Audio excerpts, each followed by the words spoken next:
محترم ناظرین، فرشتوں کی دنیا۔ فرشتے اللہ تعالیٰ کی نورانی مخلوق ہیں جنہیں ان کی اصلی شکل و صورت میں دیکھنا انبیاء کرام علیہ الصلاۃ والسلام کے علاوہ کسی اور کے لیے ممکن نہیں۔ یہی وجہ ہے کہ ہمارے ارد گرد لاتعداد فرشتے اپنے کاموں میں مصروف ہیں، مگر ہمیں وہ دکھائی نہیں دیتے۔ اگر وہ انسانی شکل اختیار کر کے ہمارے سامنے آئیں تو پھر انہیں دیکھنا ممکن ہے۔ انسان کی نسبت فرشتے عظیم مخلوق ہیں، اور ان میں بھی چھوٹے بھی ہیں اور بعض فرشتے بڑے بھی ہیں۔ فرشتوں میں بعض کے 2 پر ہیں اور بعض کے 600 پر ہیں۔ قرآن کریم میں ارشاد پاک ہے کہ اللہ تعالیٰ ہی کے لیے تمام تعریفیں ہیں جو آسمان اور زمین کا پیدا کرنے والا ہے، اور 2 3 4 پروں والے فرشتوں کا اپنا قاصد پیغمبر بنانے والا ہے۔ بعض روایات کے مطابق جبرائیل امین علیہ السلام کے 600 پر دیکھے گئے ہیں اور ہر پر نے آسمان کو گھیر رکھا تھا۔ ان کے پروں سے مختلف رنگ اور قیمتی موتی بکھر رہے تھے۔ وہ فرشتے جنہوں نے عرش اٹھا رکھا ہے، ان کی قد و قامت کے بارے میں سیدنا انس رضی اللہ عنہ سے مروی ہے کہ حضور نبی کریم صلی اللہ علیہ وآلہ وسلم نے ارشاد فرمایا، عرش کو اٹھانے والے فرشتوں میں سے ایک فرشتے کے بارے میں مجھے یہ بتانے کی اجازت دی گئی ہے جس کے پاؤں سب سے نچلی 7ویں زمین میں ہے اور اس کے کندھوں پر عرش ہے۔ اس کے دونوں کانوں اور کندھوں کے درمیان اتنی دوری ہے کہ اسے طے کرنے کے لیے پرندے کو 700 سال کی پرواز چاہیے۔ وہ فرشتہ کہتا ہے، یا اللہ، تو پاک ہے جہاں بھی ہے اور جہاں بھی ہو۔ اللہ تعالیٰ نے فرشتوں میں شادی بیاہ کی حاجت نہیں رکھی، اس طرح انہیں کھانے پینے سے بھی بے نیاز کر دیا ہے۔ اس کی وضاحت قرآن مجید میں مذکور سیدنا ابراہیم علیہ السلام کے اس واقعے سے ہوتی ہے، جس میں ہے کہ ابراہیم علیہ السلام کے پاس فرشتے آئے تو آپ علیہ السلام نے ان کے لیے فوری گوشت لے آئے، مگر انہوں نے اس سے تناول نہیں کیا۔ اللہ تعالیٰ نے فرشتوں کو بیماری، سستی، کاہلی، دکھ، تکلیف، تھکاوٹ اور اکتاہٹ وغیرہ سے محفوظ رکھا ہے۔ وہ دن رات فقط اللہ تعالیٰ کی اطاعت میں اپنے کاموں میں مصروف رہتے ہیں۔ قرآن مجید میں بیان ہوا کہ آسمانوں اور زمین میں جو کچھ ہے اسی اللہ کا ہے، اور جتنے اس کے پاس فرشتے ہیں وہ اس کی عبادت سے نہ سرکشی کرتے ہیں اور نہ تھکتے ہیں۔ وہ دن رات اللہ کی تسبیح بیان کرتے ہیں اور ذرا سی بھی سستی نہیں کرتے۔ فرشتے تقریباً عام طور پر آسمانوں میں رہتے ہیں، جو صرف اللہ کے حکم سے مختلف کاموں کے لیے زمین پر اترتے ہیں اور پھر واپس آسمان پر چلے جاتے ہیں۔ قرآن مجید میں ایک اور مقام پر خود فرشتوں کی یہ بات مذکور ہے، ہم تیرے رب کے حکم کے بغیر نہیں اترتے۔ فرشتوں کی تعداد کتنی ہے اس کے بارے میں کوئی تفصیل نہیں ملتی، کیونکہ اللہ تعالیٰ کا فرمان ہے، تیرے رب کے لشکروں کو اس کے سوا اور کوئی نہیں جانتا۔ بعض احادیث مبارکہ سے معلوم ہوتا ہے کہ فرشتوں کی تعداد بہت زیادہ ہے، بلکہ اندازہ ہوتا ہے کہ انسانوں اور جنوں سے بھی ان کی تعداد زیادہ ہے۔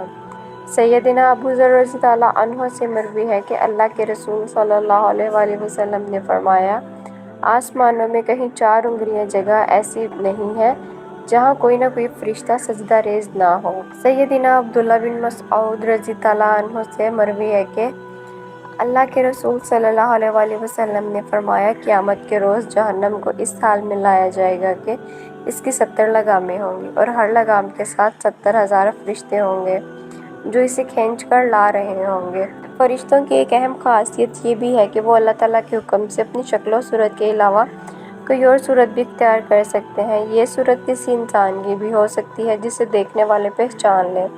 انسانوں کے علاوہ کسی اور جاندار کی صورت اختیار کرنے کی فرشتوں کو طاقت ہے یا نہیں، اس کے بارے میں قرآن و سنت میں کوئی صراحت یا ذکر نہیں ملتا، البتہ ان کی انسانی شکل اختیار کرنے کے واقعات ضرور ملتے ہیں، جن سے یہ اندازہ ہوتا ہے کہ فرشتے اللہ تعالیٰ کے حکم سے دیگر شکلیں بھی اختیار کر سکتے ہیں۔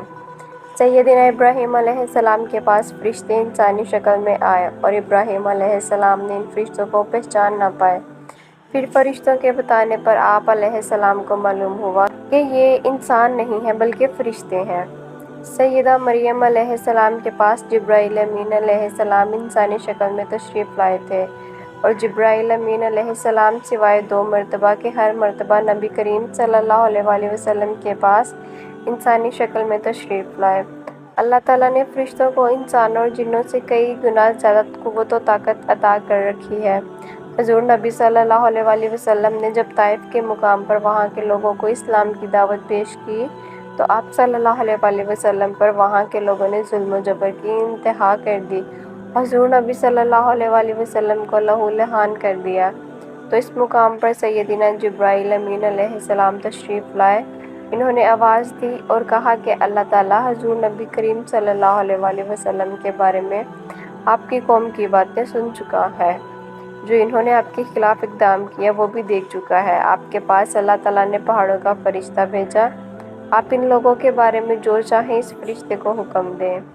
اس کے بعد پہاڑوں کا فرشتہ مخاطب ہوا۔ اس نے حضور نبی صلی اللہ علیہ وآلہ وسلم کو سلام کیا، پھر عرض کی کہ اے اللہ کے رسول، آپ جو حکم دیں گے میں اس کی تعمیل کروں گا۔ اگر آپ چاہیں تو میں دونوں طرف کے پہاڑوں کو ان پر لا کر ملا دوں جن سے یہ پس جائیں گے۔ اسی طرح جبرائیل امین علیہ السلام کی قوت و طاقت کے بارے میں قرآن مجید میں ہے۔ انہیں حضور نبی صلی اللہ علیہ وآلہ وسلم کو زبردست طاقت والے فرشتے نے سکھایا ہے جو زور آور ہے۔ فرشتے اپنے ہر کام میں نظم و ضبط کی پابندی کرتے ہیں، جس میں کسی قسم کی کمی بیشی یا سستی اور کاہلی وغیرہ کا مظاہرہ نہیں کرتے۔ جن فرشتوں کی جب اور جہاں ڈیوٹیاں شروع ہوتی ہیں وہ اس وقت تک پہنچ جاتے ہیں اور اسے احسن طریقے سے سر انجام دیتے ہیں۔ جس طرح انسانوں کی پیدائش اور موت کے مختلف مراحل ہوتے ہیں، فرشتوں کے لیے یہ مراحل نہیں ہیں، یعنی دنیا میں نئے انسان پیدا ہوتے ہیں اور پہلے موجود انسان فوت ہوتے رہتے ہیں، لیکن اس کے برعکس جب اللہ تعالیٰ نے فرشتوں کو پیدا کیا ہے تب سے وہ زندہ ہیں اور قیامت قائم ہونے تک جب تک اللہ پاک چاہیں گے وہ زندہ رہیں گے۔ تب تک اللہ تعالیٰ کی طرف سے انہیں جو ذمہ داریاں دی گئی ہیں انہیں احسن طریقے سے وہ پورا کرتے رہیں گے، لیکن جب قیامت آئے گی تو یہ فرشتے بھی موت سے دوچار ہوں گے۔ پھر ایک ایسا وقت آئے گا جب کائنات میں اللہ تعالیٰ کے علاوہ کوئی چیز باقی نہ رہے گی۔ اسی صورتحال کو قرآن مجید میں اس طرح بیان کیا گیا ہے: زمین پر جو ہے سب فنا ہونے والا